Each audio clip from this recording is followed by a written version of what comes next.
Okay, there we go. Oh man.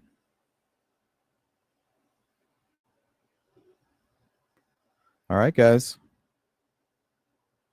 Welcome back to the Sleuth Intuition channel. I'm your host, Patrick Vallejos. We are broadcasting to the world live from Phoenix, Arizona. It's about the 7-minute mark, so we should be able to get going here. Welcome in, everybody. She Warrior, Jari, Anything I Like, Beth, always good to see you. Karen, Scorpio, Don Spain, what up, dude? She Warrior. Okay, so today we're going to dive into Emily Pike's case. Really, it's going to be an open discussion, but we're going to focus in on trying to figure out who could have done this. What are we looking for? Right? We need to reverse engineer the crime because the killer is going to leave his signature all over it, right? If they're fantasizing about murder, they're going to incorporate things that are personal to them. If they're panicking and they're thinking about a place to leave a body, it's going to be a place that's personal to them.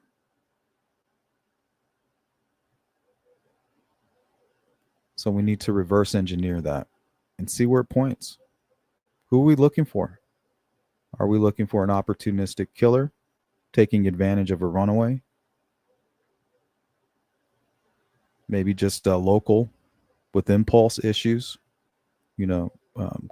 similar to the Carly Brusha case.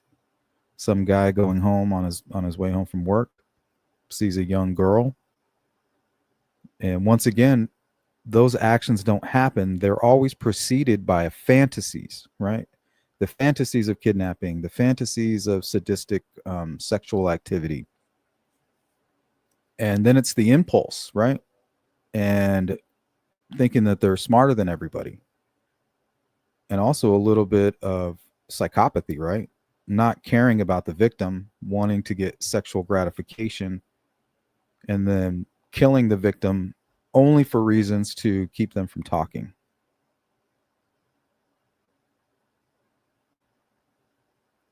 What's up, Timmy? So what we're going to do is I put together a simple timeline. It's kind of simplified because I think it's relevant to what we're trying to do. Like I said, open discussion specific to Emily's case, but we're going to focus on the profile of this killer.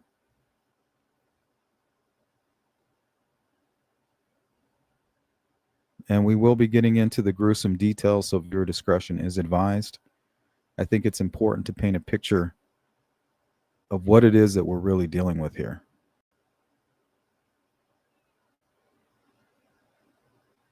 Denise Miller, what's up? Sherry Faye, welcome in. Denise, hello.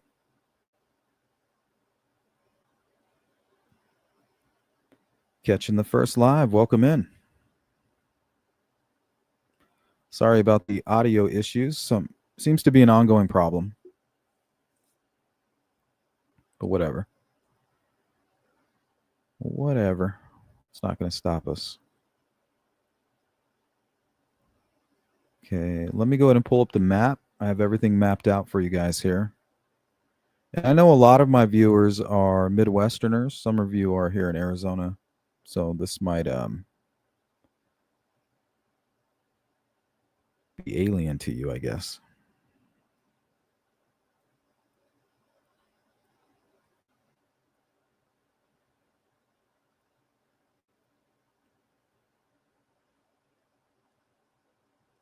Okay, so this is what's referred to as the Phoenix metropolitan area. All right, you got Glendale. It's where the Arizona Cardinal Stadium is. You got Tolleson.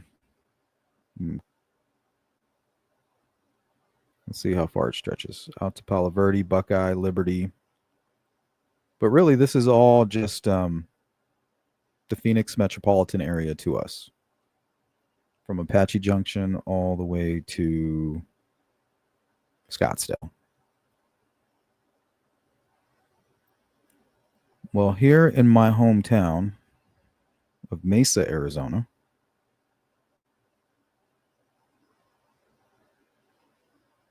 And this area here is where Emily Pike was a known runaway.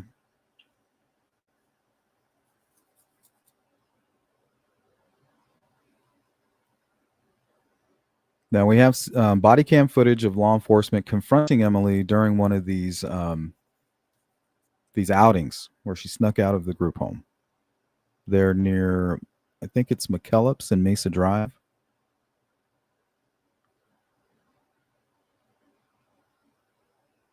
Now, when police confronted her, she stated, and I quote, "I want to go home. I want to see my mom." But she didn't want to live with her mom. She said, "I want to see my mom and I want to stay with my grandma." So I don't know if that was her trying to compromise, like, hey, I don't need to be in the group home. I can live with my grandmother and still be obeying your guys' orders to stay away from my parents. So she wanted to get back to San Carlos or the reservation.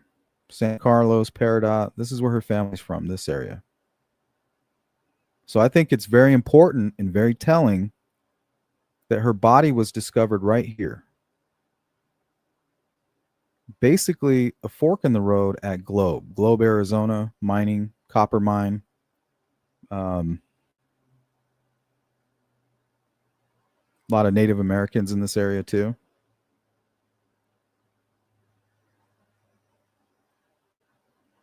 So don't you find it a little bit curious that the place that she wanted to go, which is San Carlos or Peridot, this area, the San Carlos Reservation, she almost made it to her destination. Her body was found right here. So it's obvious. Well, I won't say obvious, but I think that she knew her killer, in my opinion. I think she made it to San Carlos. I think she made it to her destiny. She made it to her destiny, or she made it at least to Globe, right? Look at this fork in the road, right? The criminology, what does this tell us? Look at that. Almost looks like a snake tongue. You see that?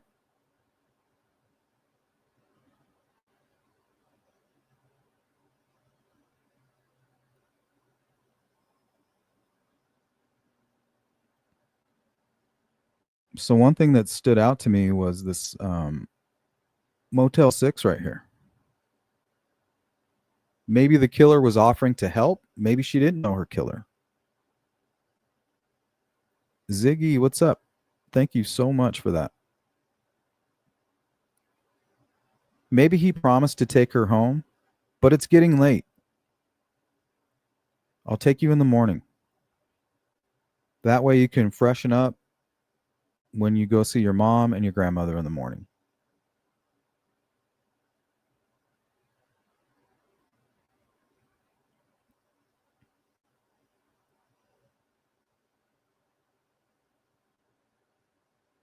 Okay, why would you dismember somebody?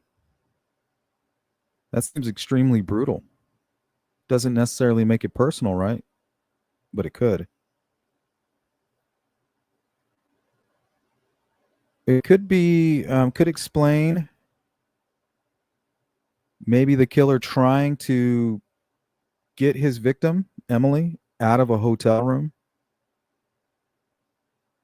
without, being trying to be inconspicuous.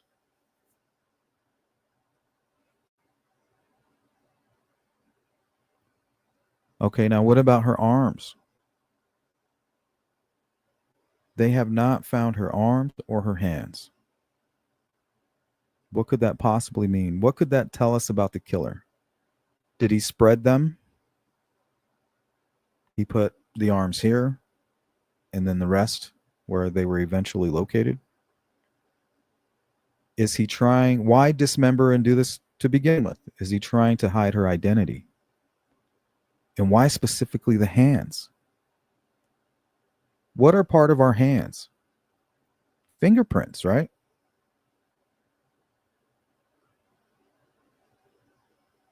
But wait a minute, most juveniles don't ever get fingerprinted. Well, juveniles that are in the foster care system who are repeat offenders when it comes to running away, they do get fingerprinted. Okay. So if the killer knows that she's possibly has been fingerprinted in the past, and that's how they're going to identify her, so I need to hide those fingerprints. So does that tell us something about the killer? Is the killer somebody that knew that she specifically had been fingerprinted previously? Or is that flawed to begin with? We know killers who have kept body parts for their own personal reasons, psychological reasons, to be close.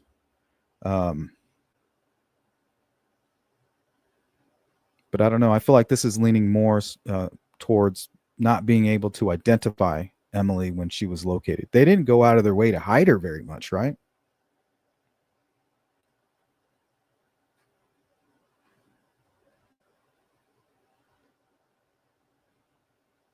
So I don't know what you guys make of that. Dahmer, yeah, Dahmer. And then recently, I don't remember that gentleman's name, but he was a pure psychopath. He killed a homeless man and kept his head. His mother found a head in his room and had to call the police. And he's like, law enforcement showed up and goes, "Hey, you know why we're here?" He goes, because you found a human head. Oh, and he said hands. Human head and hands. So he kept the hands. Well, there's another example. Are we just dealing with the psychopath isn't motivated by hiding the identity, but more so wanting to keep a trophy of some kind? Yeah, he was pretty scary, Jari.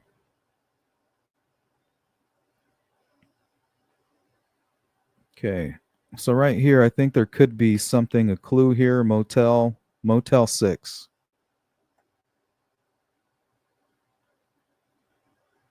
Seems to be right at the fork, right? Right at the snake tongue. Right where the snake tongue's forks. Why dismember to begin with? So that you can hide the body when you're leaving your hotel room. Okay, well, to do what they did to her, a dismemberment, you would need privacy. Hotel. So potentially there could be DNA evidence in one of these rooms. Well, what was she hit over the head with? Well, I remember a couple years back, and I need to go find the case, but there was something very similar to this, to Emily's case.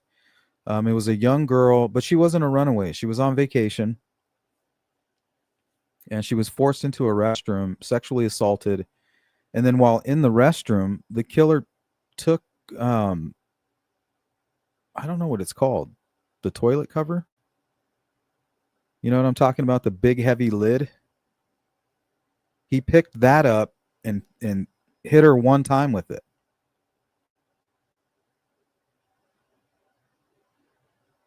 We covered that case like for 5 seconds years ago, and I was reviewing this information and it just jumped in my head. Toilet bowl lid.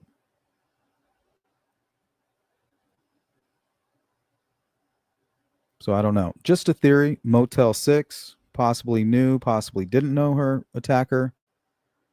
Stopped at the Motel 6, said, "Hey, because I did this for you, you need to do this for me."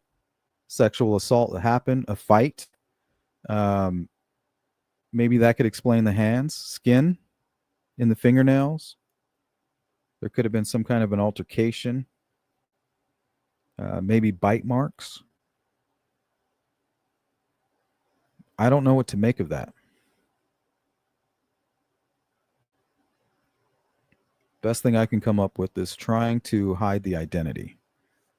And why would you try to hide the identity of a minor? They don't even get fingerprinted. Well, whoever's trying to hide her identity knew that she was fingerprinted. So that could be law enforcement. That could be the staff at her group home.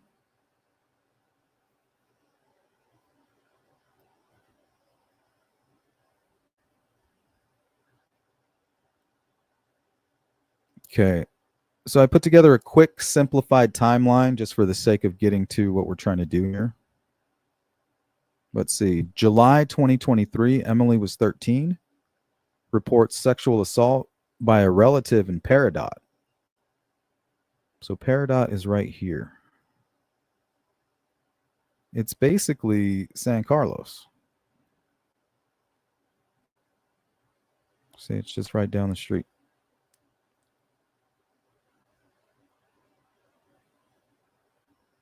And Emily has family here in San Carlos and Peridot.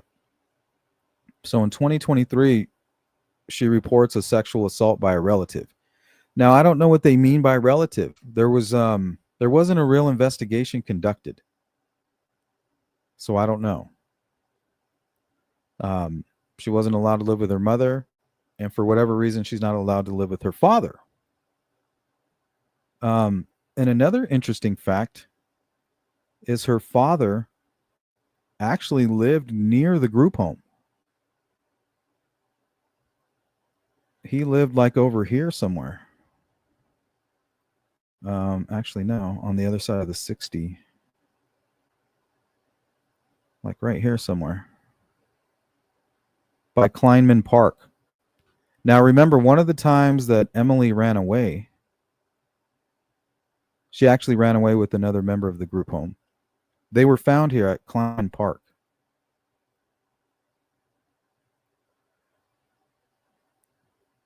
Okay. Now, her father lived somewhere just 2 blocks away. So I don't know if she was at her father's house and walked to the park.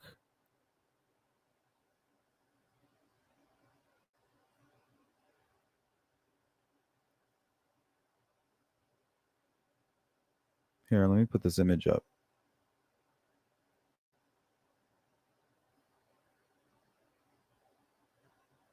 So this is the path from the group home to where she was found versus where her father was living at the time. So it's obvious she was going there, right?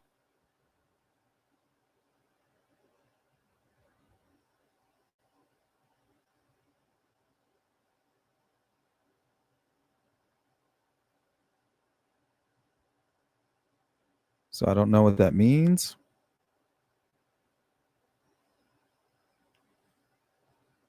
Maybe you guys can figure it out. I feel like it's a puzzle piece, right? We don't know where she went when she ran away right before she was killed. She was seen at a gas station right here. And one of the times, we're going to watch a video here in a second. It's a police body cam where they actually found her after one of these instances of her running away. And she was found on the canal system back here somewhere.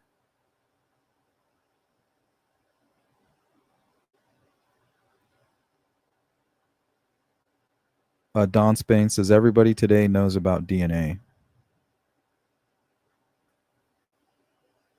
Yeah, then why not just get rid of the entire body?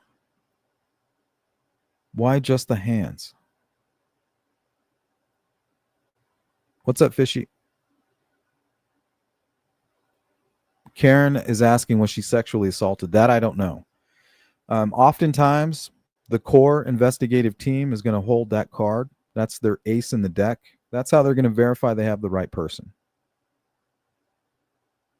All right, so you want to confess that you killed Emily? Yes. Okay. Well, tell me what happened. Well, I raped and stabbed her. They're like, nope, that's not what happened to her. She was not sexually assaulted, and somebody hit her over the head with an item.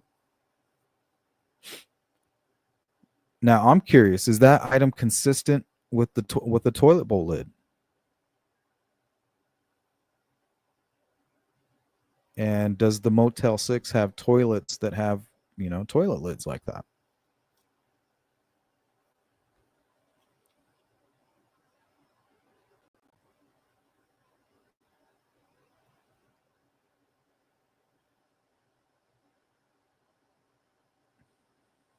Okay, so in 2023, she reports a sexual assault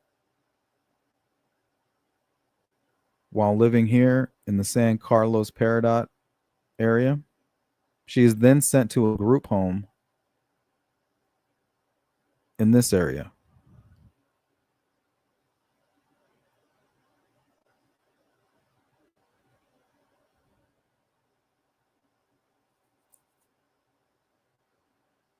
Last time she's seen alive, I believe, is at a gas station somewhere nearby. I think over here. I'm McKellips. Oh, let's see. McKellips. There we go.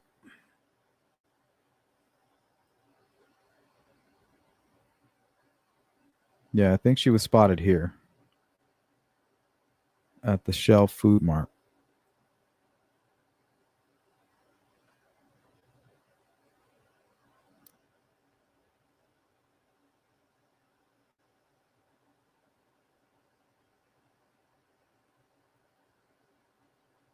So she's known to kind of hide on these canal trails, right? Nobody's going to be out there at night. Is it possible that somebody confronted her, maybe walking along the street? Like, what are you doing out here? Or, what are you doing?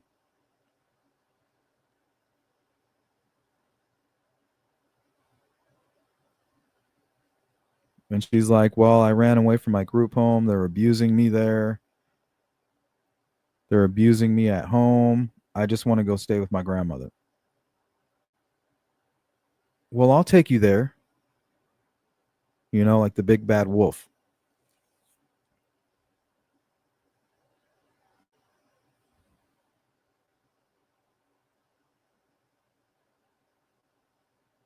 Okay, so she runs away from her group home. Let's continue on. January 27th, 2025, Emily, 14 at the time, runs away from Sacred Journey Inc., group home in Mesa at 7:45 p.m., aiming for San Carlos. So everybody knows that she's going home. Like, I'm getting out of here. I'm going back to San Carlos. And sure enough, her body is found not too far away, 45 minutes away.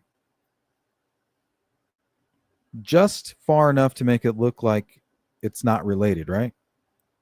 The anchor point of the killer, to me, is obviously San Carlos. San Carlos or possibly Globe.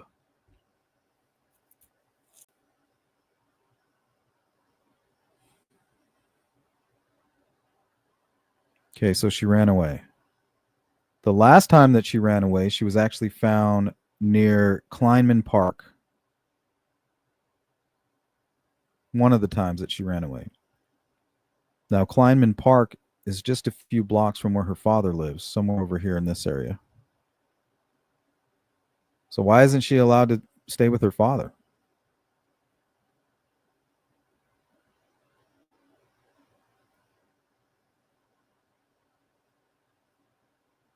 All right, let's continue on.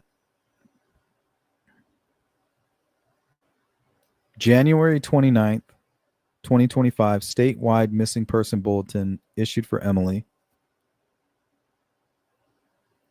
February 14th, Emily's dismembered remains, head, torso, legs, arms, and hands missing, found in trash bags off Highway 60, milepost 277 near Globe. So remember, Emily sneaks out of her house and she's headed back to San Carlos. Everybody knows it. Every time she runs away, that's what she says. I want to go to San Carlos. One of the times she runs away, she's found pretty much just a block or two away from where her father's living. I don't think that was a coincidence. Okay.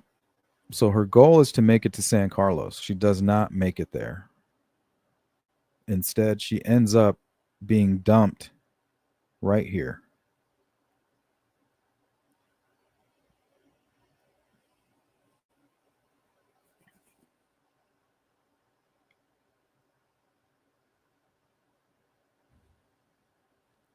You know what this looks like to me? This looks like a great place to turn around. Right? I'm going to dump a body, but I also need to turn around and go back to San Carlos. I think her killer is from San Carlos. I think she knows her killer. I think her killer took her to San Carlos, said, "Hey, I did you a favor. Now you owe me." She put up a fight. I think there was a sexual assault that took place. He he or even she hit her over the head to kill her. And the dismemberment was just something that was thought of right then and there.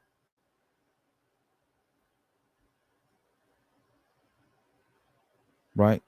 She was thinking, okay, she or he was thinking, what's my problem? My problem is I just killed somebody. Now what? And this happens quite often, right? A lot of these psychotic killers come up with the idea of dismemberment for many different reasons. Ryan Apple Snapple. I live in Mesa. My girlfriend lives not too far from the group home Emily was at. I wish the group home was investigated more.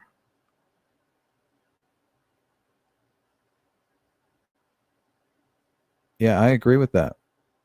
Because if she wanted to go home and somebody's grooming her, let's say an employee, doesn't even have to be like somebody higher up. Could be like a cook or somebody that just helps around.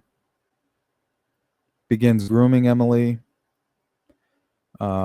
Maybe they even have like a inappropriate relationship. That could be his reason. Like, hey, I'll take you back to San Carlos. Just run away. I'll pick you up. We'll rendezvous here, whatever, around the corner. I'll take you to San Carlos. And then when I get back, I'll report you missing. But instead takes her to Globe or something like that. They check into a motel. And then he kills her and dismembers her in the motel.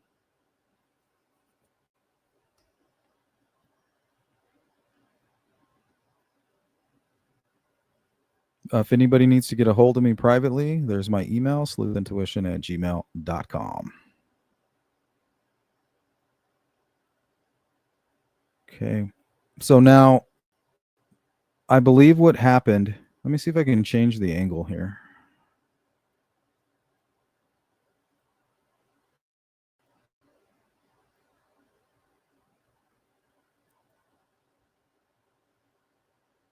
Okay, you guys see this area right back here? I could be wrong, but I believe this is where they found her. So the person didn't go very far out of their way to hide Emily. I mean, they tried to, right? But I mean, why not just travel way up here? This road, you can take this road a ways up. Why not just do it somewhere over here? That tells me that these people are familiar with this area right here, right? Just this short walk. But they probably don't know a whole lot about what's going on up here. Right? Killers are going to do things in a place that they're comfortable with. Oh, I know.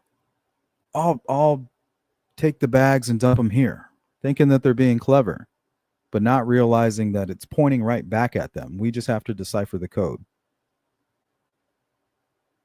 So while trying to figure out who would do this, what kind of person would pick this location, to me, it looks like a good place to turn around, go back to where they just came from, whether that be Mesa or San Carlos, or even potentially Globe, maybe. They went through this gate, most likely backed up into these trees over here, and didn't even go very far into the trees, just threw the bag like trash.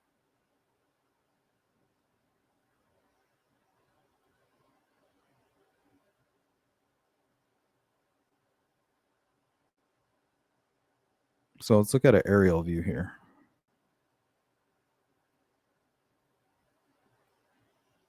Okay, so you enter in here. And I'm not 100%, but I believe this is the location where they found the bags, where they found her dismembered body.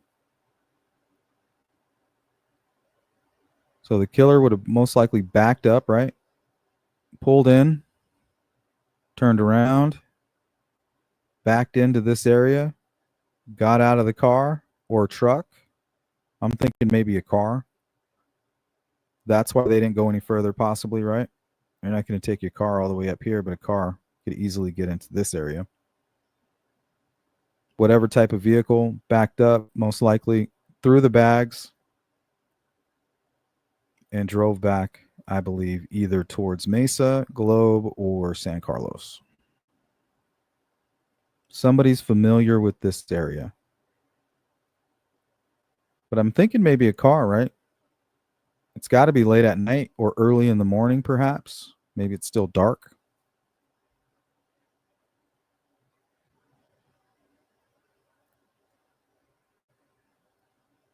So I wonder if the location that they selected is telling us that it might be like a sedan, somebody who drives a sedan. Because if you have a truck, I mean, these roads right here aren't going to stop you at all. You could just keep on going all the way up here and then just walk into the woods right here. So what does this location selection tell us about the killer? I think it tells me he's driving a car.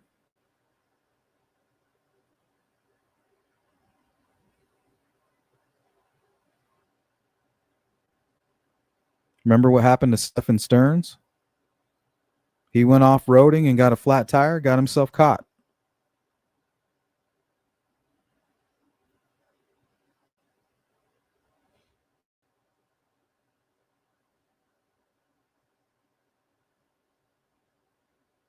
Okay, let's continue on here. So, February 26th, remains identified as Emily's. Homicide investigation began with Gila County Sheriff's Office and FBI task force. March 4th through the 6th, vigils held for Emily, raising MMIW awareness.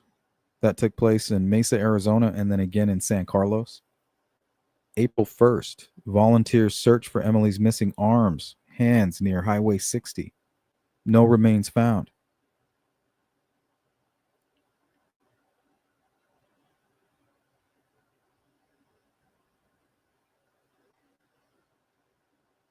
Could they have fallen out?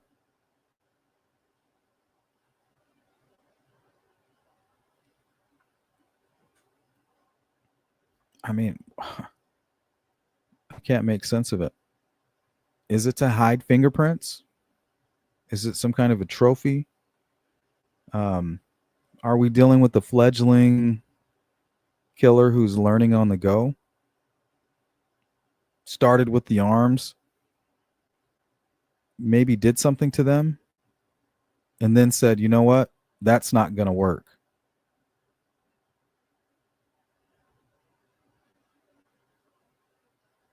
Um, maybe the way he was transporting them, there wasn't room.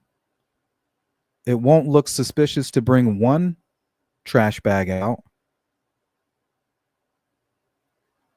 You know what? This is giving me hotel vibes again.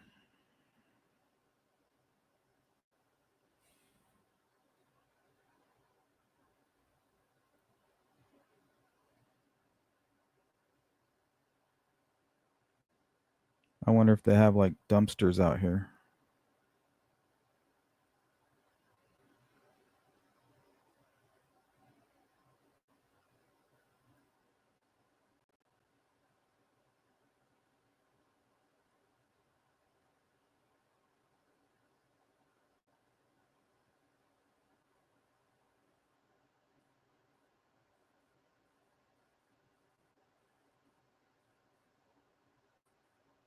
Right? You won't look suspicious dumping one bag, but you possibly would dumping a whole bunch of bags. Might be noticeable to somebody.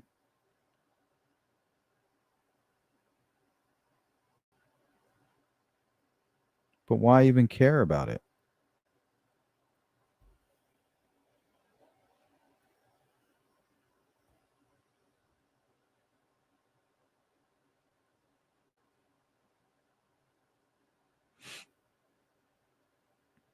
I don't know. Maybe DNA, right? There was a fight. Um, because Emily, she seems a lot tougher than she looks. Like, remember when she was talking with the cops? Well, she was tougher. Um, she seems tough. She seemed very tough. Um, so yeah, maybe she put up a fight. Skin under her nails. Her attacker maybe biting, scratching himself.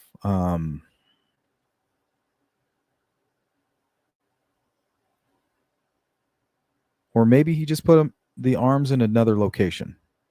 I don't know. You guys help me try. I can't make sense of that. I, my mind goes directly towards fingerprints. June 30th, 2025. Pinal County medical examiner rules cause of death as homicide. Violence with blunt force trauma. The county medical examiner is located in Florence, Arizona.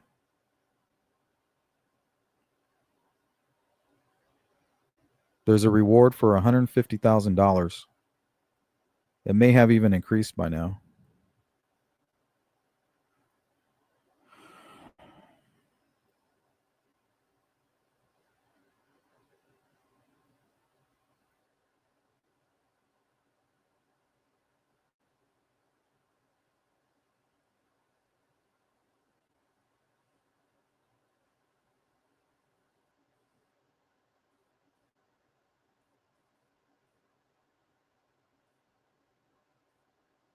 Whoops.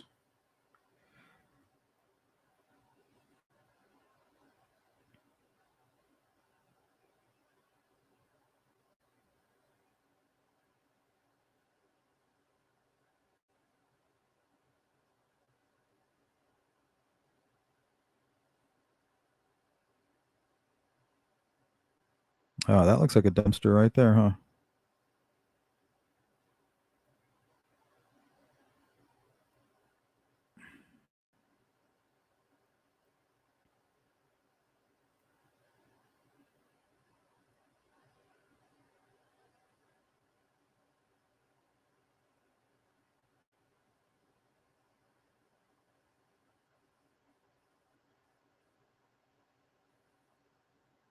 Can't tell if this is a dumpster or not. I'm assuming it is.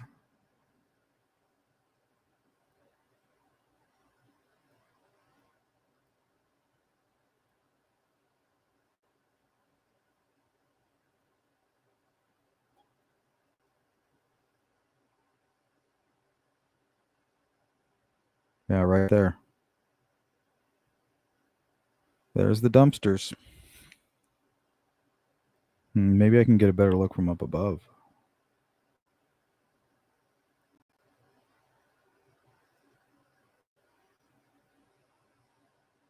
Nope.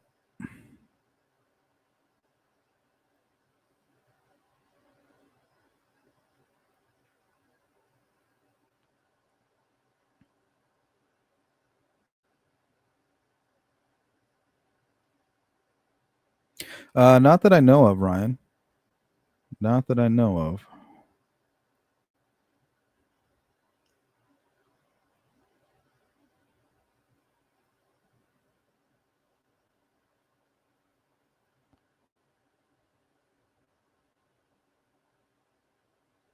Okay, so let's go back to the key locations here of the timeline, and then we'll get into our amateur profile here. So there is a dumpster right here.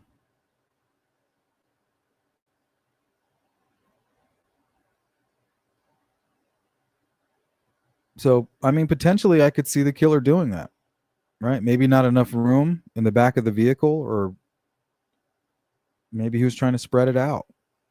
Like, nobody will notice one bag. Boom, we'll start here at the dumpster.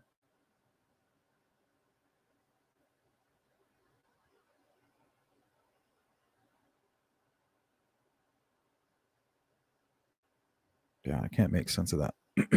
Okay.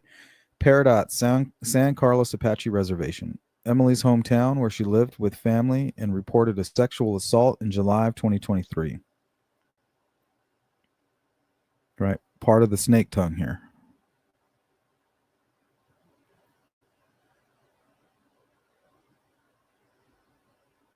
Where she lived with family and reported a sexual assault in July of 2023, approximately 23 miles east of Globe and 25 miles from the disposal site.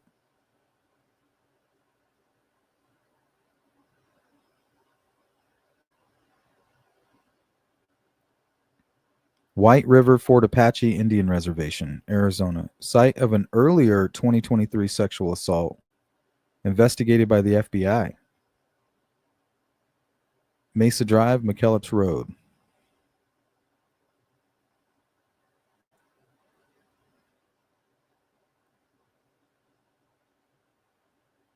Location of the Sacred Journey Inc. group home. It's no longer located there, I don't believe. Emily lived from September of 2023 until her disappearance January 27th of 2025. Highway 60, milepost 277 near Globe, Gila County, Arizona. Go back up. So this is the other part of the snake tongue here.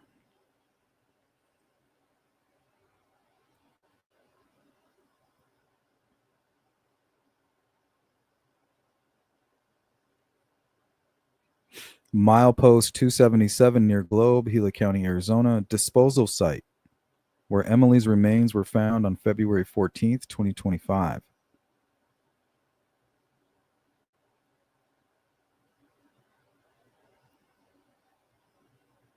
In the Mesa, Arizona area, I'm sure there are. Mesa is not a safe place. Phoenix is not safe at all. Yeah, a lot of human trafficking out here.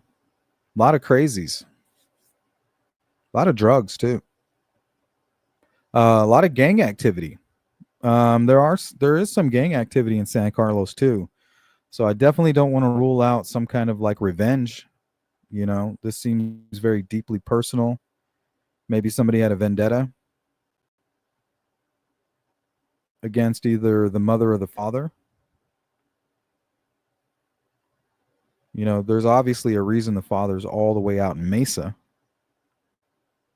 and not on the res. Maybe he's hiding. Part of maybe he was a witness in a high profile case out there, and this could be revenge.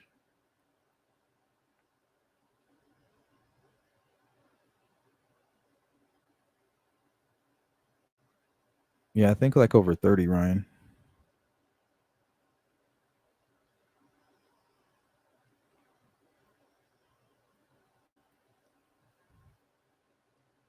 Okay. And Globe was the base for the Gila County Sheriff's Office, leading the homicide investigation.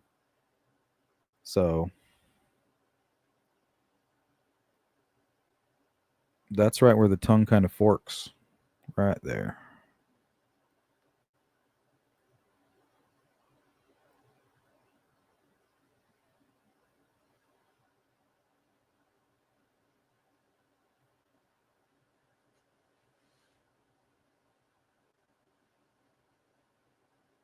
All right, guys, let's get into it.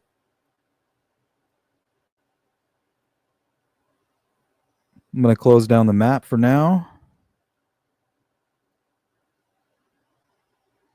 If you have not participated in the poll, please do so now. Who do you think Emily Pike's killer is most likely to be? Someone Emily knew? A stranger who targeted a runaway? A local with ties to Mesa and Highway 60 near the crime scene or the dump site? Or I don't know the case that well. She was 14, Jari. There have been investigations into it, Karen, but we all know that killers love hiding in plain sight. And for all we know, it could be an employee there.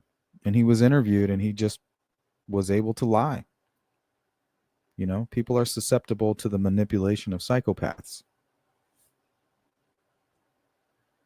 unfortunately. All right, let's start with crime characteristics. Viewer discretion is advised. Cause of death: blunt force trauma to the head, indicating a violent, likely close contact act using a heavy object. Bat, hammer, or a rock, or a toilet seat lid, right? In some cases. Something heavy enough to produce a fatal blow. Unless there's something we don't know about the crime scene, maybe there could be multiple attacks. This suggests an offender capable of physical violence, possibly driven by rage, control, or premeditation. Okay, now what about the dismemberment? Emily's body was dismembered post-mortem, with her head, torso, and legs found in trash bags, but her arms and hands remain missing. Dismemberment requires time, tools, right? You need a saw, a knife, something, and a private location, like I mentioned earlier. And this is pointing to a calculated effort to conceal the crime or destroy evidence, or even to make it manageable. The missing arms and hands likely indicate an attempt to eliminate forensic evidence, like DNA under the fingernails from a struggle, or fingerprints. That's what I'm thinking. Or to hide identification. Like, you can go ahead and find her, but good luck identifying her. I hid the fingerprints. Ha ha ha ha. Maybe that's what the killer was thinking. This suggests some forensic awareness, though the disposal is in an accessible area, Highway 60, indicates limited sophistication. What's up, Bootleg? Would be interesting to know if the social services locations Emily went through had something like common property management groups or driver services. That definitely would give somebody an opportunity to get acquainted with Emily and to establish some form of connection, right? Groomers do that. They give their victims a way to kind of backdoor to communicate with them. Maybe a burner phone, or their email address, or, some way to communicate with them. Facebook, maybe.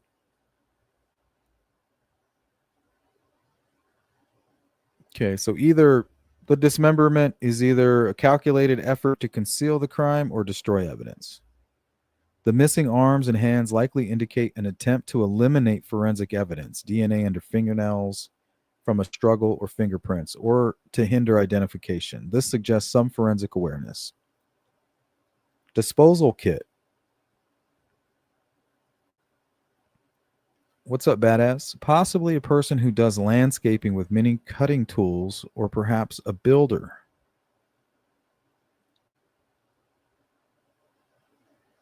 In most of the cases that I've seen that involve dismemberment, it's usually a small, like a saw, or some kind of readily available utensil from the kitchen, like a bread knife or something.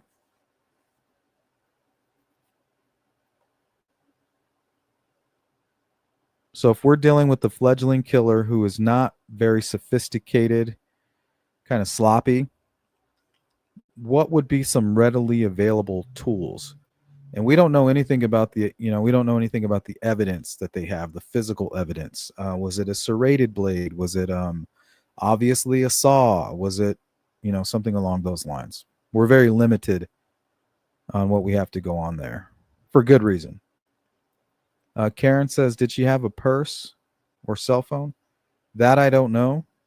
The investigative team has mentioned a digital trail that they are looking into. So I don't know if that's Facebook from the group home. I don't know if that's from her own personal cell phone, school computer. I'm not sure. Good afternoon, badass. Might have been a machete.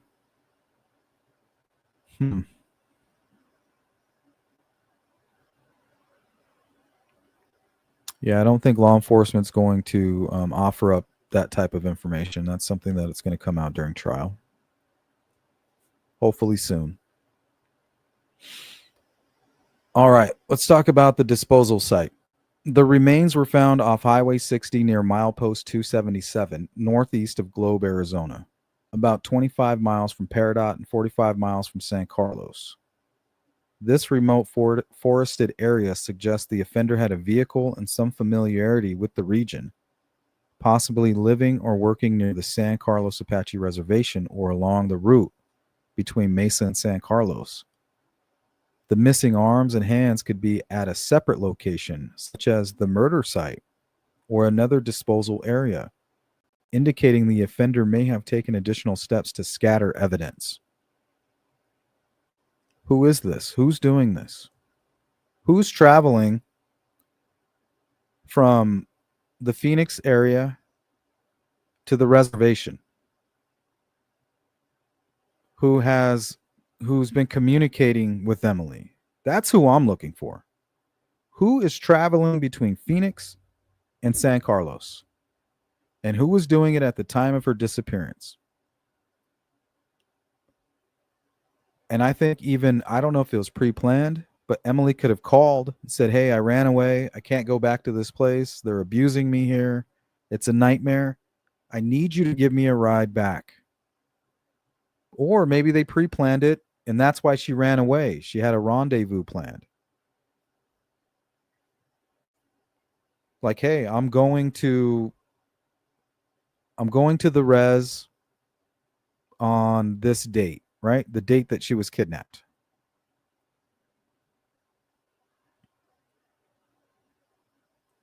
If you want to ride, you need to be at such and I'll pick you up. Or maybe she even just said, hey, pick me up at such and such at this time and take me to San Carlos. So who is this person? Who would have helped her after she ran away? And who's traveling between Mesa and San Carlos?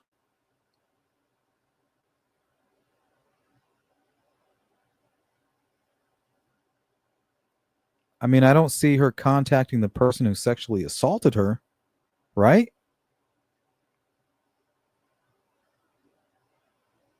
Or would that be way out of bounds and assuming just a little too much?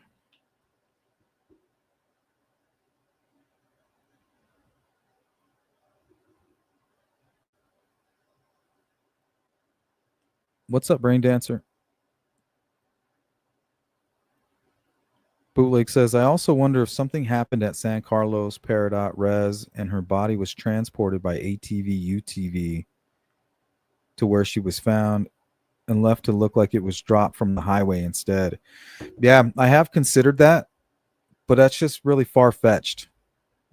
I did examine that. I kind of studied the roads that might lead out there. You know, coming from the reservation, it would be easy to do that. It would be very difficult. It would be a long, like a 2-hour drive on a rough dirt road. But yeah, I like where your mind is at. And it could be. You know, I asked the same question about the Evansdale murders. Maybe somebody wanted to make it look like they were dumped right there at that campsite. Really, the killer came from the opposite direction on the other side of the creek. Everybody says, oh, they want to come through the creek. Well, the creek was pretty much dried out around the time the girls were found out there in Evansdale. So yeah, I like your thinking. You're thinking outside of the box. And I mean, you could be right.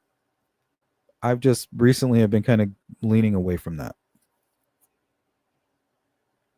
What's going on, Rain Dancer? Or who is observing the children's home?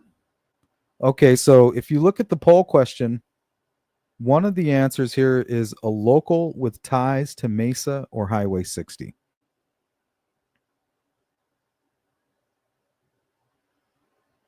Right? She ran away close to 8 o'clock at night. If she's lingering around a certain area and now it's 10 o'clock, she's going to start to stand out. Like, why is this 14-year-old girl? And she looks young. She's little. What are you doing, little girl? You know, said the predator to Emily. Maybe sparks up a conversation and offers to help.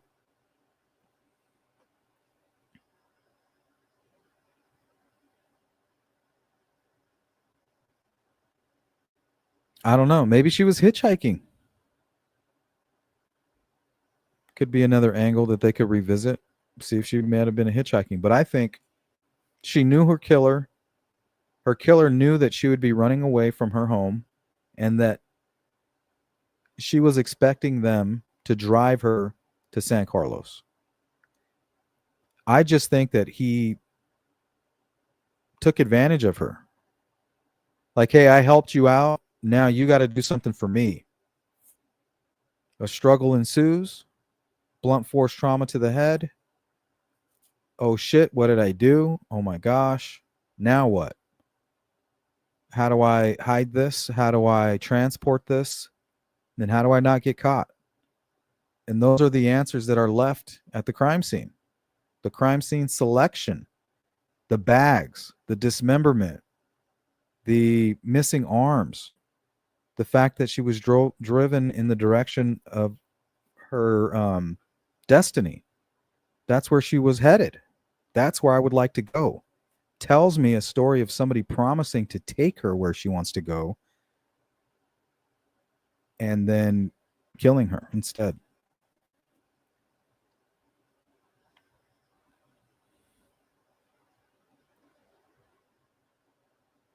Yeah, bootleg could have fallen out.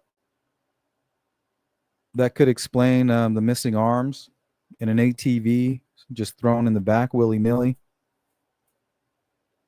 and the lightest parts of your body, maybe because the road is so rough, they've fallen out or were just thrown out.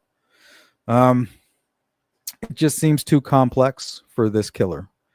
Anybody that's going to go through that much trouble, I mean, I think they could come up with something different. I think the killer we're looking for, that I don't think he's going to do that. He or she. I don't think they will do that. I'm seeing more panic. Some type of ruse. Or maybe the killer's intention was to help. But what do we know about predators? Who do they target? They target vulnerable kids, broken homes, foster care system. Who they just assume that nobody's going to come. Nobody's going to answer the call.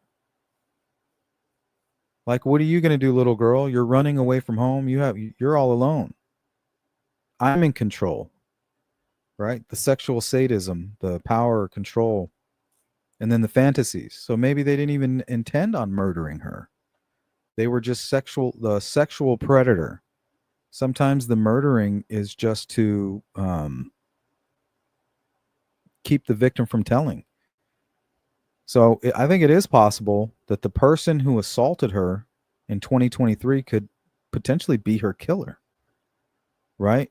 What did he do wrong the first time? Well, I let my victim survive. They told on me and I almost went to prison. Lucked out, and they didn't do a very good job. No charges were filed, but she was still yanked from her home and thrown into a group home. So that tells me it could be somebody very close to her. Perhaps, right? So maybe this is the same person that sexually assaulted her before. And she's just so desperate, she trusted this person. Stockholm syndrome. So with that trust, this person then does what he does, right? The frog and the scorpion. What do you expect a snake to do? He's going to bite you. So when you go, but you can be manipulated. That's what psychos do.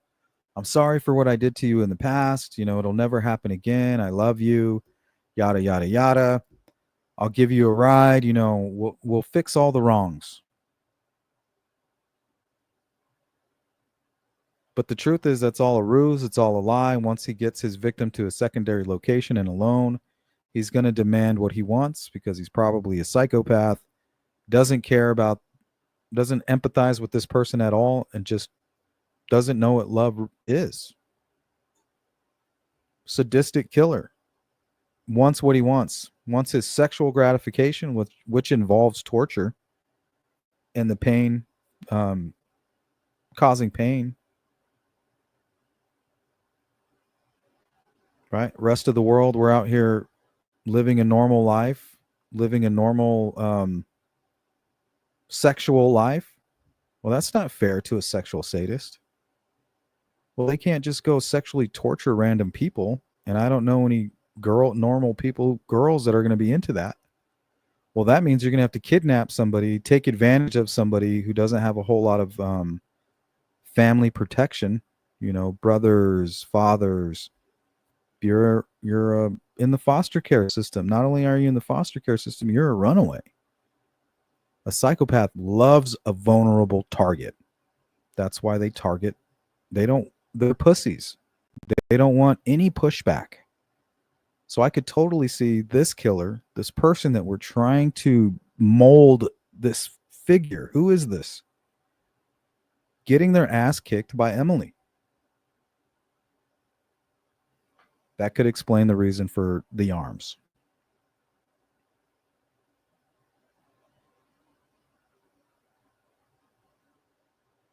Rain Dancer, my main question is, but law enforcement will not tell us. She's always took the same route when she ran away.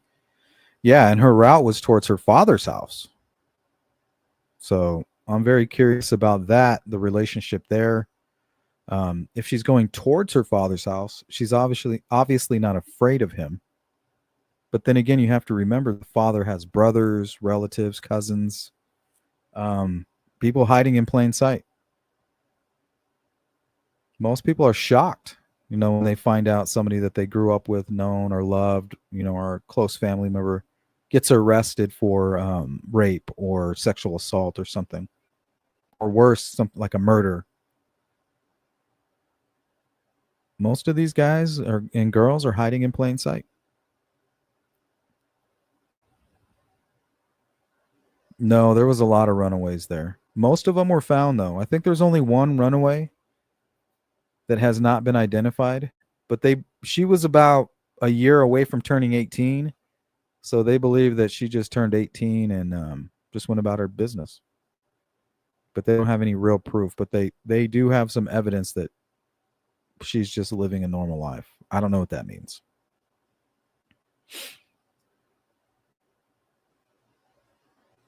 This sounds like someone groomed her to run away. Yep. I think it's even possible it could be law enforcement. Not likely, right? Considering they would have to account for what they're doing, their travels to that area. The only reason they would have contact with her would be in a professional capacity. So I don't really lean towards that, but I don't rule it out, because she's been in contact with so many officers. They could have taken sympathy on her. Began contacting, communicating with her. You can call me if you need anything. Began grooming her. And then something like this happened. She could have been groomed online, catfished. But I think she knew her killer. She knew her killer. Her killer lives not far from that area, somewhere in the Phoenix area. And maybe from San Carlos, travels back and forth, might even just be for work. Or has family in San Carlos and just happen to be taking a vacation there, or going vacationing in Phoenix and traveling back to San Carlos.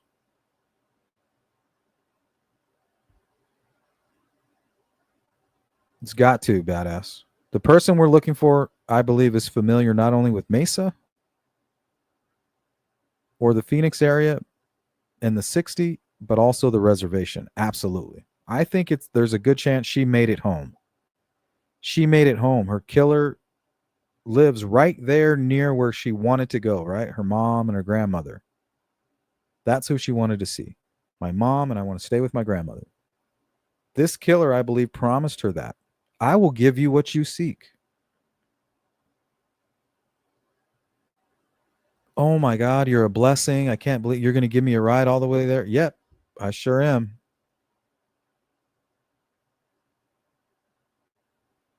By the time they get there, it might have been like 11, 12 at night. Why don't you don't want to bother them at night? Just get some sleep. And in the morning, I'll take you over there. Right? So late at night, here comes Mr. Predator creeping into the room. And that's when the altercation happens.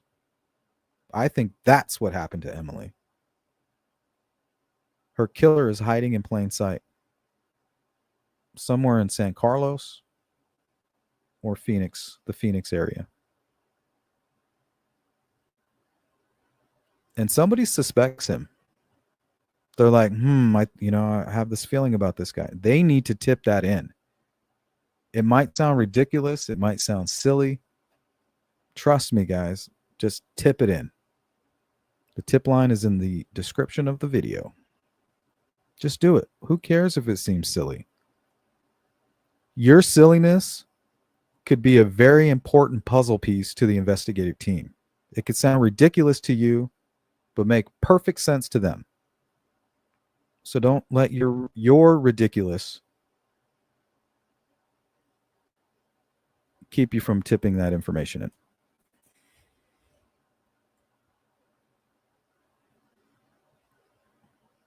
Okay, blunt force trauma to the head, indicating a violent, likely close contact act using a heavy object.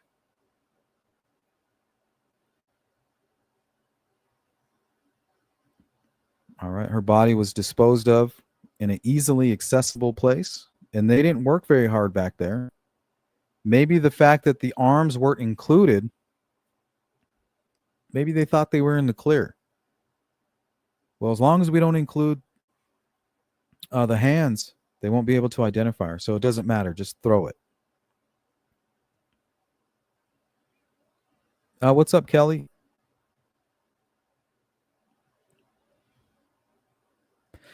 Yeah, it's difficult when you're dealing with the reservation. They don't make it as easy, I feel, when looking up the sexual predators, the registry. Okay, let's put it into context here. Emily is a 14-year-old San Carlos Apache girl, ran away from a Mesa group home on January 27th, aiming to return to her grandmother in San Carlos, 100 miles away. Her vulnerability as a runaway, history of sexual assault at age 13 by a relative, and limited resources. No cell phone made her a target for predators. So she didn't have a cell phone, apparently. And what if this was the person who sexually assaulted her anticipating an arrest?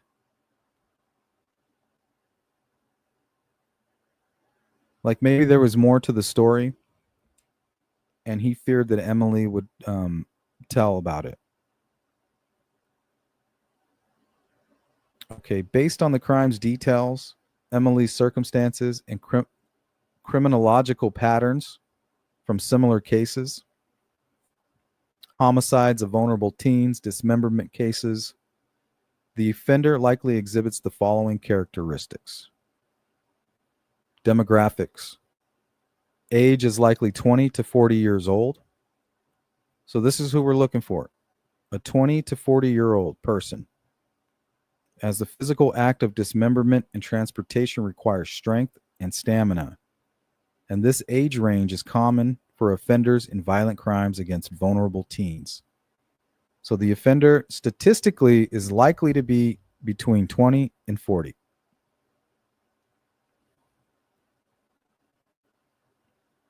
What about their gender? Statistically, dismemberment homicides are more often committed by males due to the physical demands and patterns of predatory behavior toward young females. However, a female offender cannot be ruled out, especially if motivated by personal connections or emotional factors.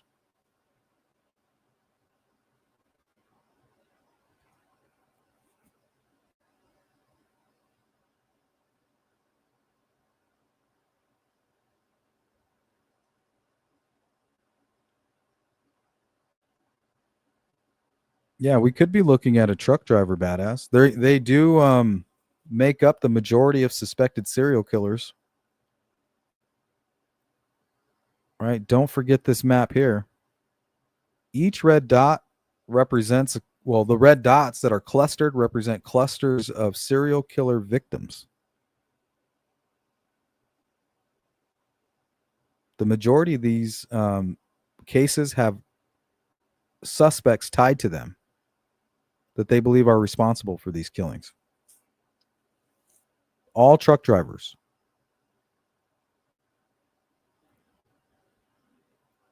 Each red dot represents a crime scene where a body was found. Mostly prostitutes and runaways.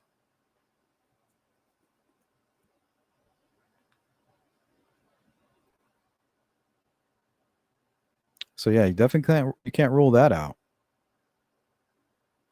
Especially when we're dealing with statistics, right? I mean, come on.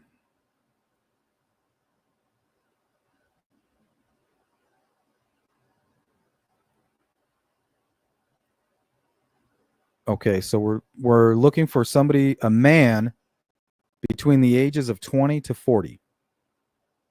Okay, what about the location? Likely lives or has ties to the area between Mesa and San Carlos, including Globe, Peridot, or the San Carlos Apache Reservation. Familiarity with Highway 60 suggests they know the region's back roads, possibly a local resident, worker, or frequent traveler.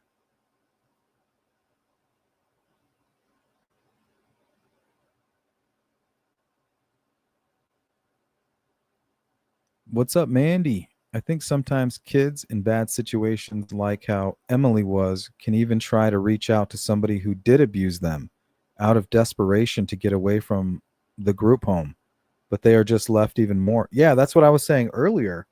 Kind of similar to Stockholm syndrome. So it's possible that the person who molested her was able to manipulate her again into trusting her, or it's somebody that she has ties to, a parent, an uncle, a cousin, a best friend, somebody that's important to her that's been betrayed, and there's been new promises made, right? There's been a new ruse um, perpetrated against her. And it would take somebody that knows her, right? Who has sat down and heard her story or just knows it firsthand to know that she's vulnerable. Whoever targeted her knew that she was vulnerable, either just because she was a girl asking for a ride in the middle of the night, a young kid. That makes her vulnerable. But the fact that she was found near where she was trying to go tells me the killer most likely was already going in that direction, was already planning to go to San Carlos in the Globe area. Why else would he do that? Why wouldn't he just kill her there and dump her in a place personal to him, which has nothing to do with Globe, San Carlos, or the 60 freeway? Because remember, guys, we're reverse engineering this crime. And everything, every aspect of this crime is personal to the killer. Even if subconsciously, the killer may not even know it. He picked that area because he knew it was there. It was part of some kind of plan that he formulated in his mind. What do killers do? They're going to implement things that are personal to them into this fantasy or into this plan of hiding a body, right? Where am I going to hide this body? They'll never, they'll never link this back to me. But in all reality, it's 100% linked. We just got to figure out and decipher that code. Thanks, Mandy. I appreciate that. All right, let's continue on here. All right, let's look at some of the behavior. We're not experts, but we're not dummies either. Forensic awareness. The missing arms and hands strongly suggest an attempt to eliminate evidence, such as DNA from a struggle or identifying marks. I'm thinking maybe bite marks, even, right? If we're dealing with a sexual sadist, that we don't know yet, but most likely, right? A very violent offender. This indicates at least basic knowledge of forensic investigation, though the relatively careless disposal, trash bags, in an accessible area suggests they are not highly sophisticated or experienced in evading detection. So we might be dealing with a younger person, right? The spectrum, 20 to 40.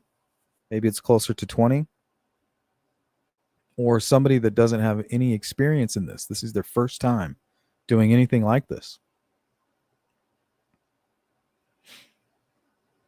Control and violence. The blunt force trauma suggests an offender comfortable with direct physical violence, possibly acting out of anger, control, or to silence Emily. I feel like the offender is most likely a man, right?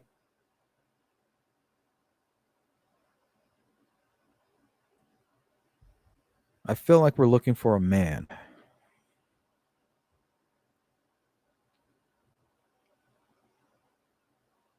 If it's a woman, it's got to be somebody extremely close to her, and they did it for revenge. If we're dealing with a man, I believe it would be sexually motivated, perhaps, but it could be revenge also. Like I said, I don't know a whole lot about the gang situation there. But just like anywhere, there's retaliation, revenge, things like that. Personal revenge, even, right? How do I hurt this person while I hurt their family? I think the killer was very psychotic. I think so too. I think we're dealing with psychopathy, especially the way that they dumped Emily. I mean, you have no compassion in your heart whatsoever. There's no way a normal person says, well, in order to avoid going to prison, I'm going to chop this young, beautiful child up. A normal person isn't saying that. They're saying, oh my God, I screwed up. I'm going to prison. Then they call 911 and they explain what they did. And that's not even a normal person. That's just somebody who made a horrible decision and they have some humanity left. Like, oh my God, I can't believe, I finally snapped. But this killer said, oh my God, I finally snapped. Now, how do I not get caught? No concern about the victim. It's just now self-preservation.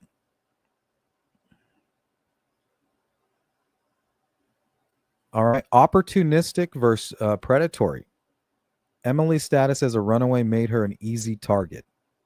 The offender may be opportunistic, preying on vulnerable individuals like hitchhikers and runaways. I think she could have been hitchhiking. Or predatory, specifically targeting Emily due to prior knowledge of her vulnerability or past trauma. Her history or sexual assault by a relative suggests that the offender could be someone from her community or social circle who knew her background, though it's strange exploiting her situation is equally plausible. I think the hitchhiker profile is starting to grow on me. A young male, right? Early 20s, lives in the area, passing by Emily Pike 10, 11, 12 at night, walking in the dangerous Mesa streets. This shit is not safe. I'll tell you that right now. She sticks out her thumb. The young man who has no criminal record, no suspicion, but secretly is a sadist. Secretly, he's been fantasizing. He's a pedophile. Secretly, he's been having violent sexual fantasies that involved prepubescent children. Fantasizing about it constantly, even murder. Sees this and cannot resist. I won't do anything. I'll just pick her up. Where are you going? Where are you heading? To Globe? Globe's only an hour drive. I'll give you a ride. This tells me if this is accurate, the person we're looking for in their early 20s lives alone. Local to that area, we'll call this the hitchhiker theory. Young male, somebody that could gain the trust, right? Some old bearded man. I don't think Emily's going to get in the car. Some young, handsome guy. They're psychos too. Gets in the car, promises to take her out there, and maybe that's how they end up in the hotel. Or not. Maybe he killed her somewhere else. But the fact that she was dumped so close to the San Carlos tells me that either this killer took her all the way to Globe, and once he was out there, that location was familiar to him, and then he just quickly drove back into the valley. And there's nobody at home to say, well, my boyfriend, my husband, my brother, my dad was acting funny that day, had blood all over them, was acting really strange in the middle of the night. This tells me this person lives alone. Young person, lives alone, picked up Emily. Nobody suspects him of having a sadistic side, hiding in plain sight.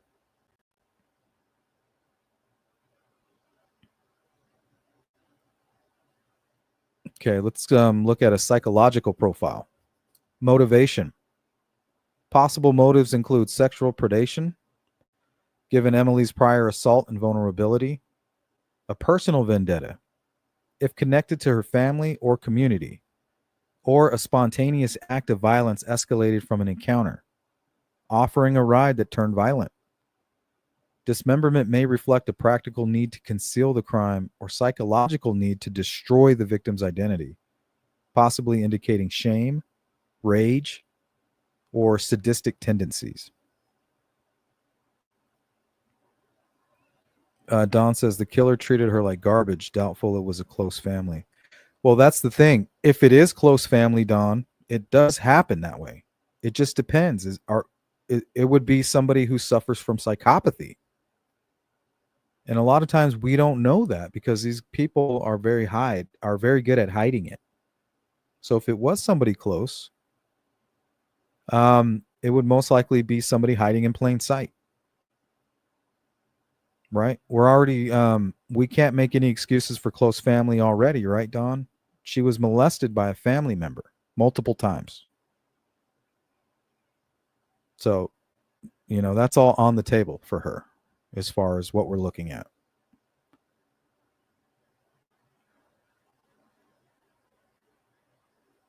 Personality, likely antisocial or impulsive with the capacity for extreme violence.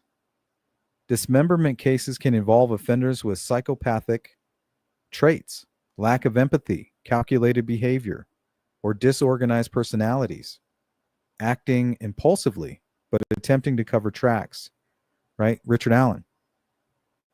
The disposal site's relative accessibility leans towards a less organized offender, but the missing limbs suggest some planning.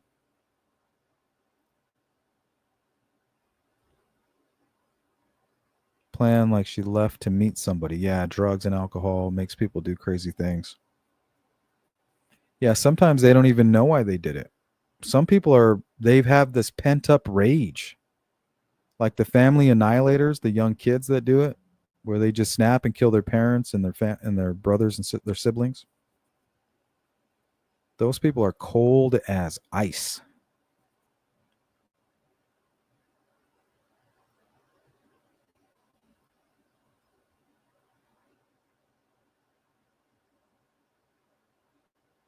Okay, criminal history may have a history of violent or sexual offenses, right? We were talking about the sex offender registry.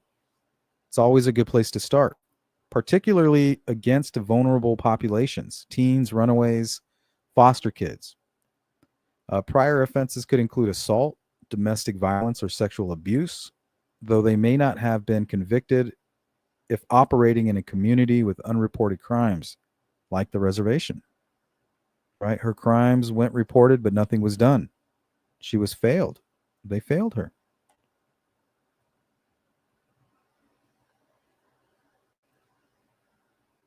Kelly says, yes, they blame the victims for what they do.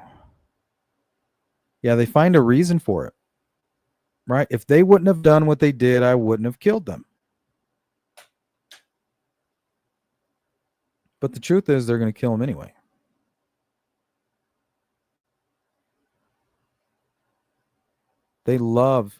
Psychopaths love to tell lies.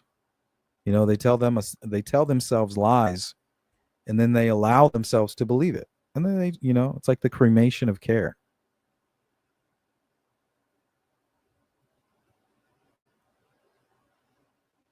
Okay, connection to Emily. Possibility number 1, an acquaintance. The offender could be someone Emily knew, such as a family friend, community member, or acquaintance from the reservation. Her prior sexual assault by a relative in 2023 and the mishandling of that case suggests dysfunction in her social environment, which could point to an offender within her extended network who exploited her trust or vulnerability. Possibility number 2, a stranger. And I think this is just as likely. As a runaway, Emily may have encountered a stranger while hitchhiking or seeking help to reach San Carlos. Predators often target runaways at transit points, gas stations, and urban areas. Now, remember, the last place she was seen was a gas station. You okay? Said the killer. Emily says, no, I need to get home. I'm lost. Well, where's home? Globe? Near Globe? You don't have anybody to help you? Killer looks around. Nobody's watching. Well, I'll give you a ride. You would do that for me?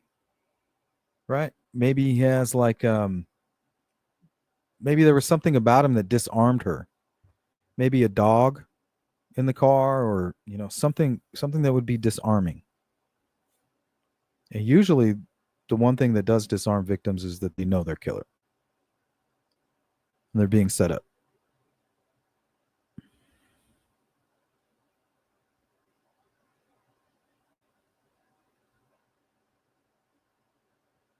Okay, as a runaway, Emily may have encountered a stranger while hitchhiking or seeking help to reach San Carlos. Predators often target runaways at transit points, gas stations, urban areas, or along highways, offering assistance before escalating to violence. Right? That was Ted Bundy's MO. Right? I'm the good-looking young guy. You need some help, young lady? Oh, yes, good-looking Ted Bundy. I just need to go up the street. Yeah, hop on in, right? Hippies. It was age of the flower power. Man, the psychopaths, they took advantage of that. That's when we ended up with the Hillside Strangler. All these hitchhikers were getting murdered. Prostitutes started getting murdered. They screwed it up for everybody, right? We couldn't have this carefree world. There's just too many predators running around. Wouldn't it be nice to just walk out on the highway and stick your thumb out and some nice family picks you up and you guys have this great conversation, you're networking, they drop you off, and then you hitchhike back, meet some new folks, You can't do that. Because as soon as people start hitchhiking, remember these killers, these psycho killers, they're all the same. They're fantasizing about sadistic, torturous, sexual murder. But nobody's into that. So they have to find a victim and target a victim for kidnapping or get close to them. They have to get from point A to point B. The psychopath says, how do I get from where I'm at now to bringing this disgusting fantasy to fruition? Well, I have to find a victim. How do I get to a victim? And that's the MO. That's the MO of the killer. How are they going about it? What's their mode of operation? How are they going about getting their victim? Right? So that's where it all starts, is the violent fantasies. And then they run into an Emily Pike, a young girl hitchhiking in the middle of the night, obviously very vulnerable, in trouble, and the predator can't resist.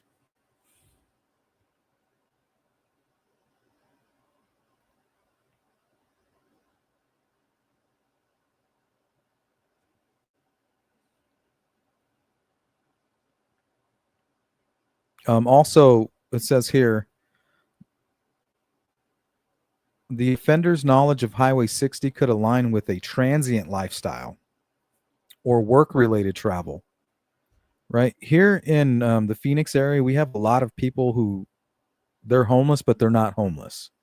They live out of their vehicle or they have some homemade trailer that they're dragging from the back of their vehicle and they just kind of bounce around doing meth. And I would hate to have seen Emily run into somebody like that. But they're a dime a dozen around here, unfortunately. Okay, resources and access. Let's start with transportation. The offender had access to a vehicle, I think potentially a car, to transport Emily's remains to the disposal site approximately 100 miles from Mesa. This could be a personal car, truck, or van, likely unremarkable to avoid attention. Let's see what Rain Dancer says. But I think they don't know their exact death time, so who knows how long Emily was with the killer. Especially when the victim doesn't comply. That's when the rage comes. Yep, that's all they need is an excuse. I'm certain he picked her up at a gas station. I mean, it would make sense. Even for the somebody that she knew theory versus the stranger theory. But I'm telling you what, this hitchhiker theory is picking up on me. You know, somebody that has never picked up a hitchhiker, but who has been having sadistic fantasies, sees this young girl with her thumb out, this little thing, you know, this obviously she's out of place. You know what I mean?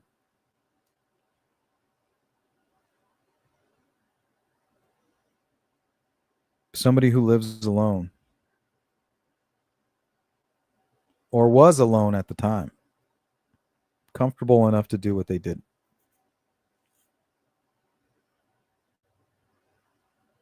Okay, what about tools and space? Dismemberment requires tools, a saw, an axe, and a private location like a home or a secluded property to avoid detection. That is the goal, right? That's what's motivating the sadistic psycho killer. The missing arms and hands suggest the offender retained or disposed of them separately, possibly at the murder site or another location they control. Could be trophies.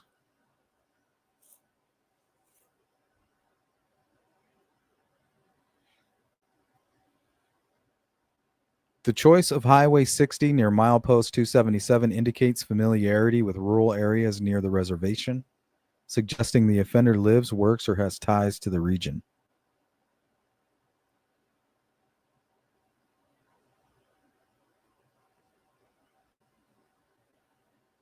Okay, significance of missing arms and hands. The absence of Emily's arms and hands is a critical detail. The hands may have been removed to eliminate DNA, skin under the fingernails from scratching the offender, or fingerprints that could aid identification. This suggests the offender feared Emily could link them to the crime, either through physical evidence or because she knew them.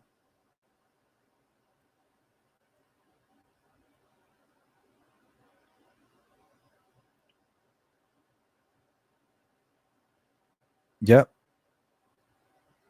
Maybe they don't even think about it. A lot of people don't even know about the Emily Pike case that live in Mesa. Like it's getting some attention, but I really would not consider it high profile. You know, this is another one of those cases where the parents are afraid to come out and make noise. That's what makes a case high profile. I don't care what anybody says. It's the family members of the victims. Either they make the decision to be quiet and to forget about what happened, or they're going to make a stink. They're going to make a lot of noise and they're going to demand accountability from their local law enforcement. Usually, the parents who make a fuss and start making a lot of noise, reaching out to media, giving inside details, those are the cases that um, local media and outlets get hold of.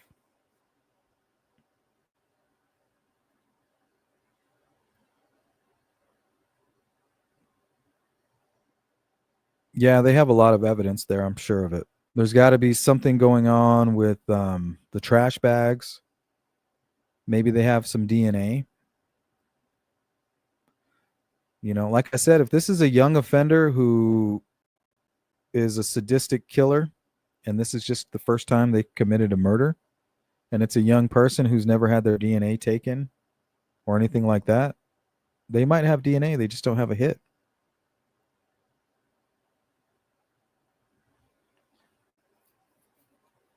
Yeah, bootleg. That's good thinking. If we could just make this case so high profile that everybody goes and checks, I mean, we would figure out these crimes immediately. If everybody would just mobilize around it and just think like, hey, I was driving on the 60 that night. Let me go through my dash cam between this area. It's not that difficult.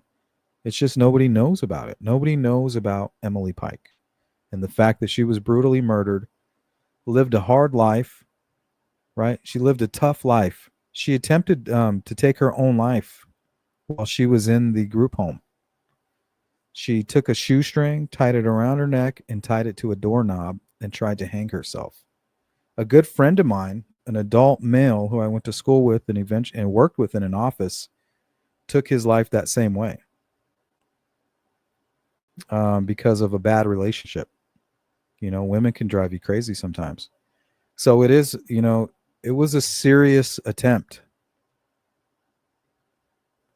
So she was molested by her own family, taken from her home, put into foster care, only to be murdered. Like, this is a very tragic story that needs to be told. And it needs to be told to the entire world. This killer, right? Just like most killers, is just sitting there hiding in front of everybody, probably crying the most. Remember Stephen Stearns crying those crocodile tears?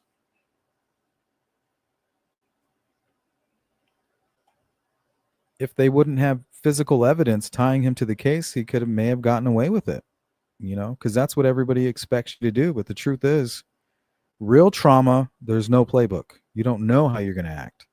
So if you're acting like Stephen Stearns, it's throwing up red flags for me.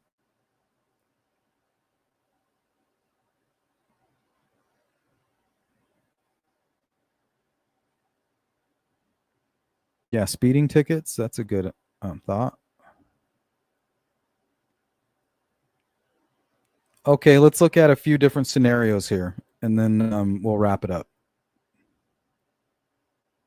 Okay, so here are a few likely scenarios. You guys can agree with me or disagree. And don't forget to participate in the poll. Okay, scenario 1, acquaintance or community member. The offender could be somebody from Emily's social or family circle, possibly aware of her prior assault or her runaway attempts. They may have offered to help her get to San Carlos, exploiting her trust before the encounter turned violent. The dismemberment and missing limbs suggest an attempt to cover their tracks, knowing Emily could identify them. All right, scenario number 2, opportunistic predator, which is just as likely, if not more so. The offender could be a stranger who encountered Emily while she was hitchhiking or seeking help in Mesa or along the route to San Carlos. They may have lured her with the promise of a ride, then killed and dismembered her to avoid detection. The choice of Highway 60 suggests they knew the area well when they selected a remote dump site. Scenario number 3, a local criminal. The offender might be a local with a history of preying on vulnerable individuals in the region, possibly with prior unreported or unprosecuted offenses, common in areas with strained law enforcement like reservations. The forensic awareness, removing limbs, and the use of familiar disposal site could point to somebody who operates confidently in the area.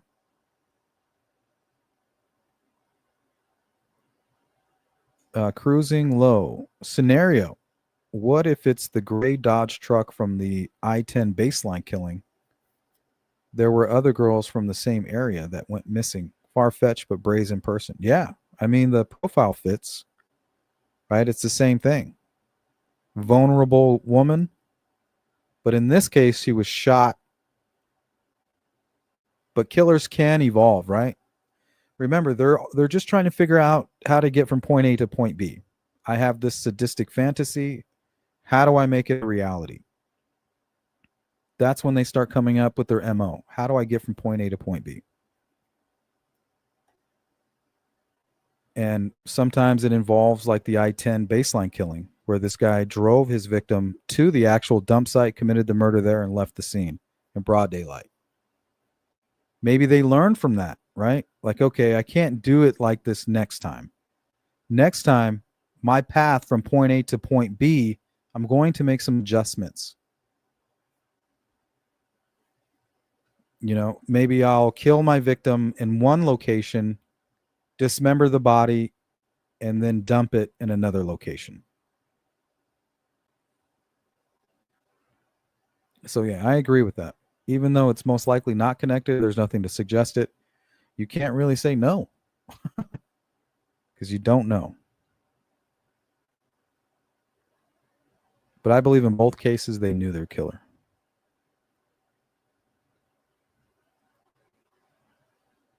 Okay, so what we're looking for, guys, let's do a recap and then we'll bounce. So we're looking for a male, though females can't be ruled out, age 20 to 40 with ties to Mesa and San Carlos in the Globe area, physically capable with access to a vehicle and tools for dismemberment,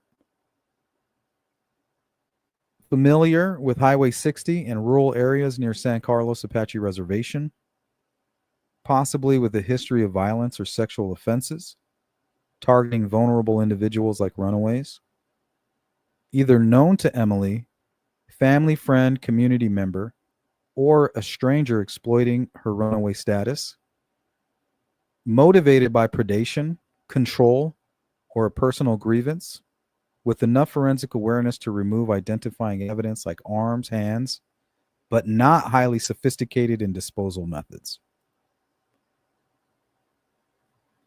And that's all I got for you guys. We're going to close out with this video. And while we're doing that, please participate in the poll. I'm going to close it down afterward.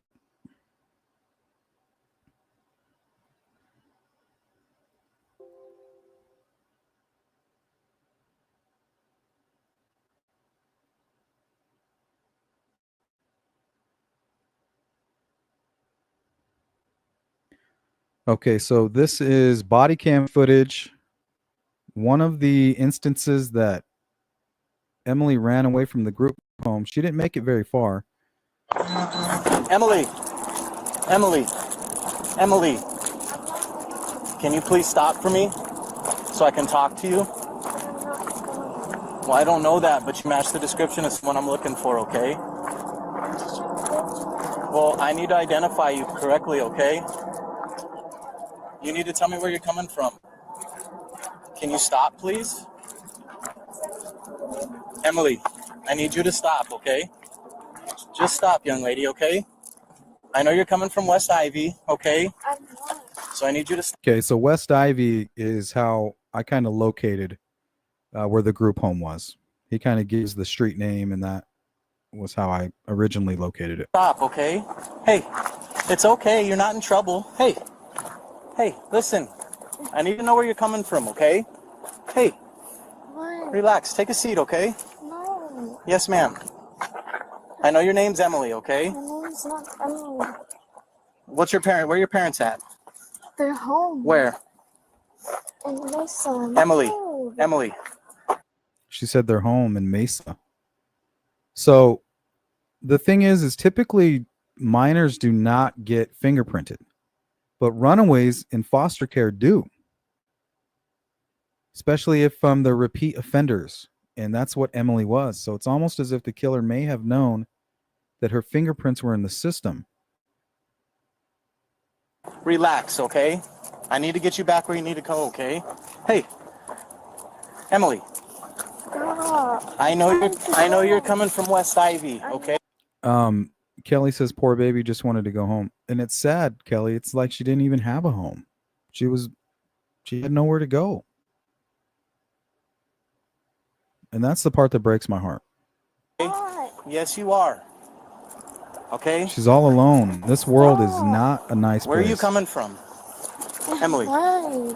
Because someone just called, said you're missing. So I just want this to be a perfect example of what happens when you don't have your family looking after you and watching your back and having that strong nuclear family. You know, kids shouldn't be worrying about this. But when you don't have this, you have the opposite, which is a nightmare scenario. These are the things that can happen and often do. Okay? No, I'm not. And I really don't want to put you in handcuffs, okay? Stop. So where are you really coming from? Emily, Stop. come with me, okay? No, I don't want to go back. I know. Let's talk, okay? No. It's okay. Hey, My hey, mom. it's okay. You're not in trouble, okay? Hey. I can't let you go, okay? Get off. I just want to see my mom. All right, come here. We'll call your mom. Okay, did you notice the bike rider that kind of zips by? You're not in trouble, okay?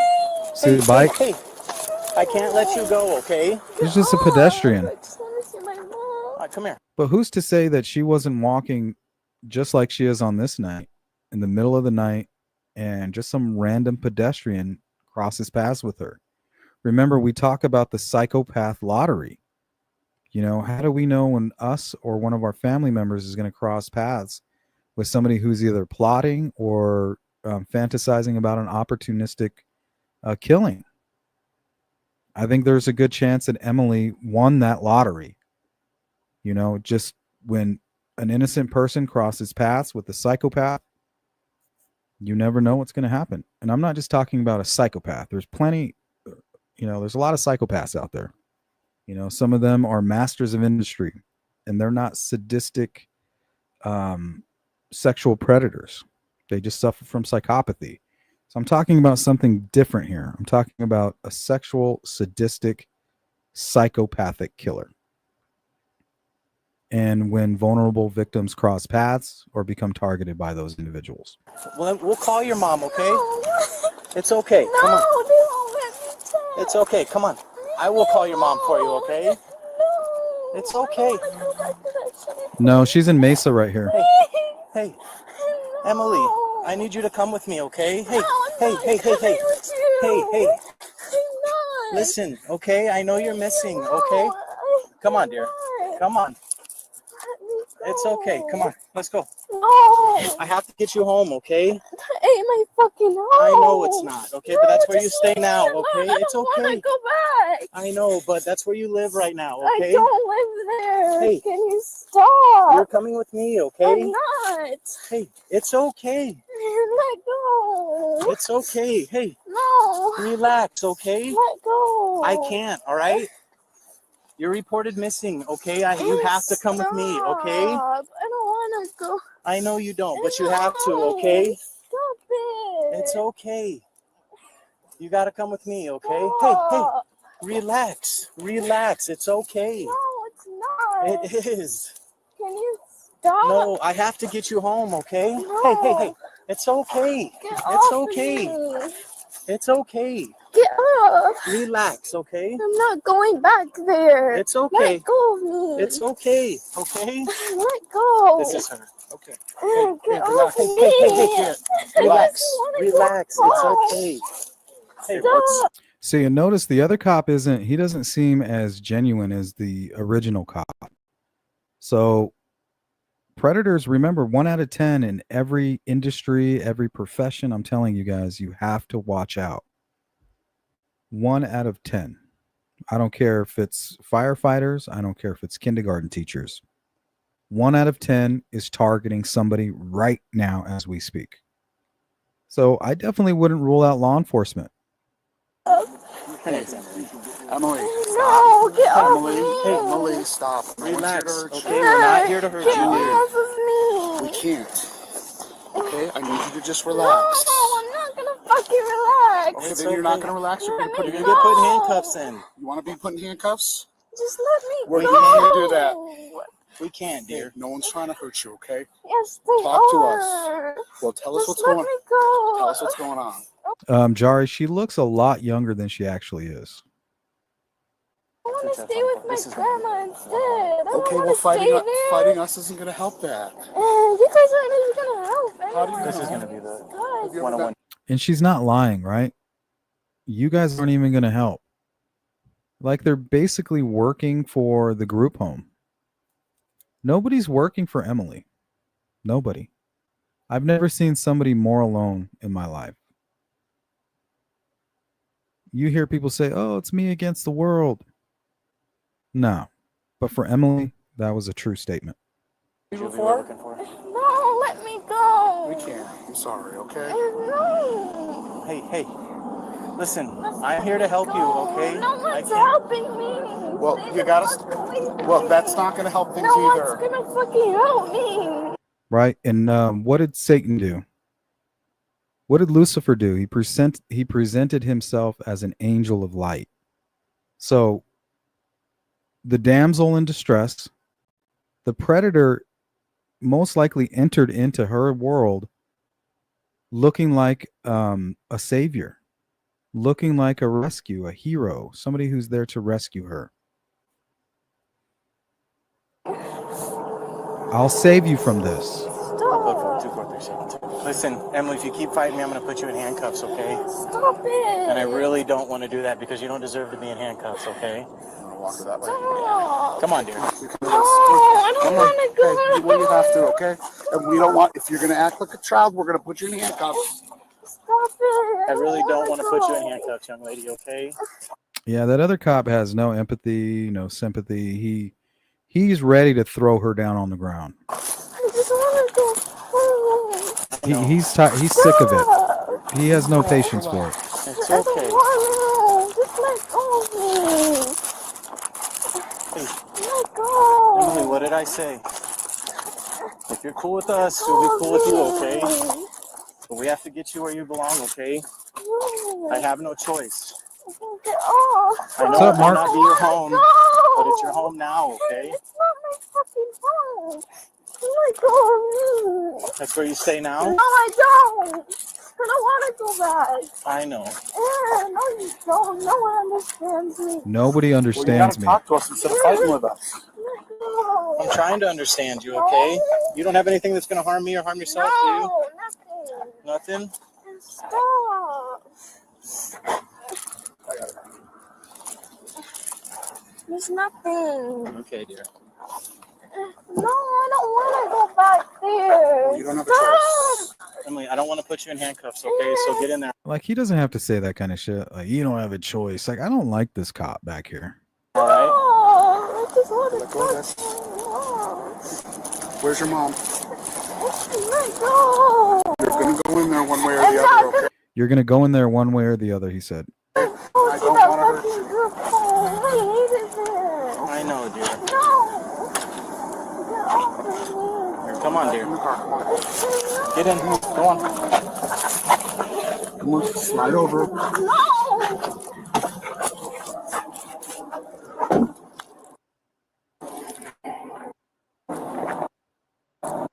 Options? Yeah, not a big fan of this guy.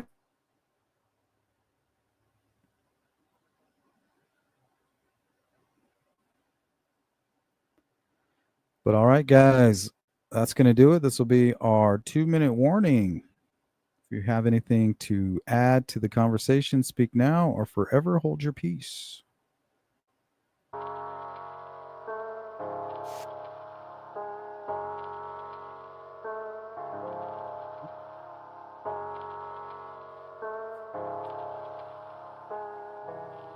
Yeah, she could have gone to somebody else's home local to that area.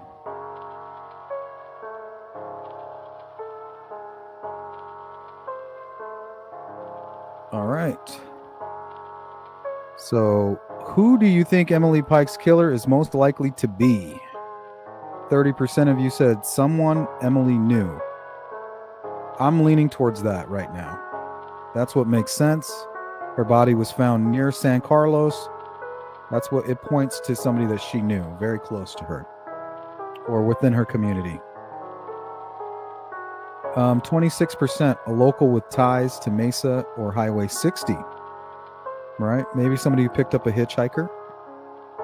You guys tied that with I don't know the case that well. And then 16% of you said a stranger who targeted a runaway.